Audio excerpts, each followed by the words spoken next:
করতো তো রাসূল তার হাতের মধ্যে হাত লাগায় বলতো, ভাই আপনি তো আমাকে চড় মারছেন, ও ভাই আপনি কি আপনার হাতের মধ্যে ব্যথা পাইছেন? এই যে এক চরিত্র, এই চরিত্র ছিল খুলুকে আযীমের চরিত্র। এই চরিত্র হচ্ছে মুহাম্মাদুর রাসূলুল্লাহ সাল্লাল্লাহু আলাইহি ওয়াসাল্লামের চরিত্র। চিল্লায় বলেন না আল্লাহু আকবার। দুই হাত তুলেন, দুই হাত তুলেন, আওয়াজ করে বলেন আল্লাহু আকবার। নারায়ে তাকবীর, নারায়ে তাকবীর। কোরআন সুন্নাহ যেখানে,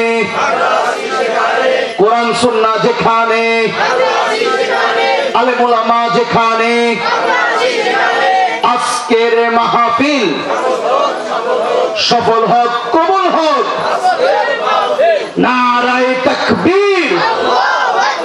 কোরআন সুন্নাহ যেখানে, আলেম ওলামা যেখানে,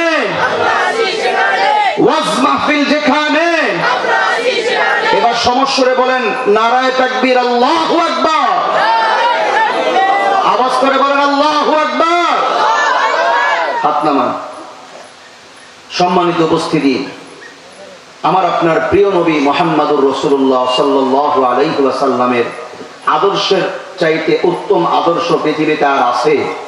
পৃথিবীতে আগে পরে আসছিল, এখন আছে, ভবিষ্যতে আসার কোনো সম্ভাবনা আছে? আমার নবী শ্রেষ্ঠ নবী, আমার নবী শেষ নবী। কথা বলেন ঠিক কিনা? বর্তমান সময়ে এক ফিতনা হচ্ছে কাদিয়ানি ফিতনা। কাদিয়ানি ফিতনা অর্থাৎ মির্জা গোলাম আহমদ কাদিয়ানি 1920 সনে পাঞ্জাবের গুরুদাসপুর এলাকায় কাদিয়ানি নামক গ্রামে জন্মগ্রহণ করেছিল। ভণ্ড, এই ভণ্ড নিজেকে শেষ নবী বলে দাবি করছে। চিল্লায় বলেন না নাউজুবিল্লাহ। আরেকটা আওয়াজ করে বলেন নাউজুবিল্লাহ।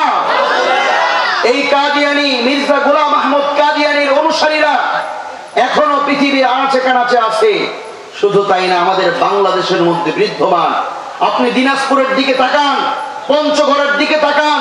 দিনাজপুরে, পঞ্চগড়ে কাদিয়ানির সয়লাভ হয়ে গেছে। গ্রামে গ্রামে, ঘরে ঘরে আমার নবীকে শেষ নবী মানতে চায় না। কাদিয়ানি সম্প্রদায় জন্মগ্রহণ করেছে। স্পষ্ট পয়গাম জানায় দিতে চাই, বাংলার মুসলমান বেঁচে থাকতে বাংলার জমিনকে কাদিয়ানির সয়লাভ করতে দেওয়া হবে না। কথা বলেন ঠিক কিনা? এই দেশ শাহজালালের দেশ, এই দেশ সাহাবায়ে কেরামের আদর্শের দেশ। এই দেশের মধ্যে হক ও হক্কানিয়াতের বাতি জ্বলবে, কালেমার কথা বাপত্তাপ করে উঠবে। ইসকন সহ সমস্ত উগ্রবাদী জঙ্গি সংগঠনগুলোকে আমরা সশরীরে দমন করব। চিল্লায় বলেন, কথা বলেন ঠিক না ঠিক? প্রিয় ভাইয়েরা আমার, আজকে বাংলাদেশের দিকে তাকাইলে বড় আফসোস হয়। নর্থ সাউথ বিশ্ববিদ্যালয়ে এক কুলাঙ্গার আমার কোরআনকে বাড়া দিয়েছে। মুসলমান যুবক সন্তানরা কলিজার মধ্যে আঘাত হেরেছে, রক্তক্ষরণ হয়েছে, আমার কোরআনকে অসম্মান করা হয়েছে। বাংলাদেশের প্রশাসনকে স্পষ্টভাবে জানাই দিতে চাই, আপনারা যদি উপযুক্ত বিচার করতে ব্যর্থ হন, উপযুক্ত শাস্তি দিতে ব্যর্থ হন, কোরআনকে অবমাননাকারীর আর কোনো শাস্তি থাকতে পারে না। একটাই শাস্তি হবে, নিঃশর্ত শাস্তি, ফাঁসির দাবি। আমাদের একটাই দাবি, কোরআনকে যে অপমান করেছে তাকে ফাঁসি দিতে হবে। কথা বলেন ঠিক কিনা? প্রিয় ভাইরা আমার, স্পষ্ট পয়গাম জানাই দিতে চাই, খতমে নবুয়তের আন্দোলন চলছে। সম্মিলিত খতমে নবুয়ত পরিষদ আল্লামা আব্দুল হামিদ পীর সাহেব মধুপুর দামাত বারকাতুহু আমাদেরকে ডাক দিয়েছেন। আগামী 15ই নভেম্বর সোহরাওয়ার্দী উদ্যানে নবীর আশিক হয়ে নবীর খতমে নবুয়তকে, খতমে নবুয়র মস্তককে হেফাজত করার জন্য 15 তারিখ, নভেম্বরের 15 তারিখ সোহরাওয়ার্দী উদ্যানে যাওয়ার জন্য কারা কারা প্রস্তুত? দুই হাত তুলে আল্লাহকে দেখায় দেয়। চিল্লায় বলেন আল্লাহু আকবার। যাওয়ার জন্য তৈরি আছি তো ইনশাআল্লাহ? দুই হাত নামান। সম্মানিত উপস্থিতি, সংক্ষেপে বলবো, কাদিয়ানীরা বর্তমানে তাদের দাবি হচ্ছে আমার নবী নাকি শেষ নবী না, মির্জা গোলাম আহমদ কাদিয়ানী নাকি শেষ নবী। চিল্লায় বলেন নাউজুবিল্লাহ। আমার নবী শেষ নবী, কোনো সন্দেহ আছে? কোনো সন্দেহ আছে? কালেমার দুইটা শাখা, একটা হচ্ছে লা ইলাহা ইল্লাল্লাহ, আরেকটা হচ্ছে মুহাম্মাদুর রাসূলুল্লাহ। একটা তাওহীদ, আরেকটা রিসালাত। যদি কেউ মুহাম্মাদুর রাসূলুল্লাহকে অস্বীকার করে সে মুসলমান থাকতে পারে না। লা ইলাহা ইল্লাল্লাহকে যেমন বিশ্বাস করতে হবে, মুহাম্মাদুর রাসূলুল্লাহকেও বিশ্বাস করতে হবে। কথা বলেন ঠিক কিনা? আমার নবী শেষ নবী। মা কানা মুহাম্মাদুন আবা আহাদিন মির রিজালিকুম ওয়ালাকিন মা কানা মুহাম্মাদুন আবা আহাদিন মির রিজালিকুম ওয়ালাকিন রাসূলুল্লাহি ওয়া খাতামান নাবিয়্যিন। আল্লাহ পাক রব্বুল আলামিন বলেছেন আমার নবী শেষ নবী, এতে কোনো সন্দেহ নাই। কথা বলেন ঠিক কিনা?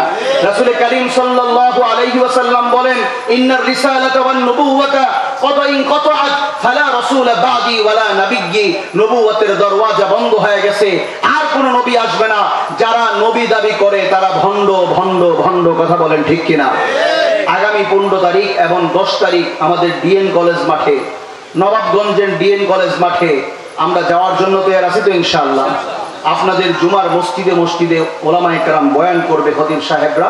আমরা সোচ্চার থাকব, যে কোনো ভণ্ড কাদিয়ানির বিরুদ্ধে সোচ্চার থাকবো তো ইনশাআল্লাহ। আল্লাহ তাআলা আমাদেরকে হকের পক্ষে, হক্কানি ওলামায়ে কেরামের পক্ষে, কোরআনের পক্ষে, মাদ্রাসা মসজিদের পক্ষে থাকার তৌফিক দান করেন। চিল্লায় বলেন আমিন। আজকের এই মাহফিলটা আমাদের এলাকার সুনামধন্য প্রতিষ্ঠান জামালুল কোরআন মাদ্রাসার মাহফিল। এই জামালুল কোরআন মাদ্রাসার ব্যাপারে আমি 1 মিনিট একটু বলতে চাই। আলহামদুলিল্লাহ, আল্লাহর শুকরিয়া।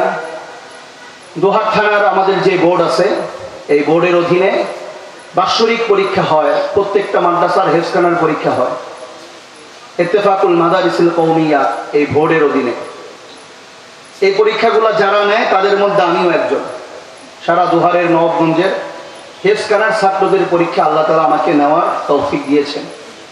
তো প্রতি বছর এই মাদ্রাসার ছাত্রদের পরীক্ষা আমি নিজেই নেই, আমার সঙ্গে আরো হাফেজ সাহেবরা থাকে। আপনাদেরকে সত্য কথাটা বলতে চাই, আলহামদুলিল্লাহ এই মাদ্রাসার ছাত্ররা যেইভাবে পরীক্ষা দেয় অন্য যেই কোনো মাদ্রাসার তুলনায় অনেক ভালো। বলেন না আলহামদুলিল্লাহ? তাদের তেলাওয়াতের মান, উস্তাদদের পড়ালেখার মান, ছাত্রদের তেলাওয়াতের মান, ইয়াদের দিক থেকে, সব দিক থেকে আলহামদুলিল্লাহ মোটামুটি ভালো। এজন্য এই মাদ্রাসাটা আমাদের এলাকার জন্য একটা রহমত।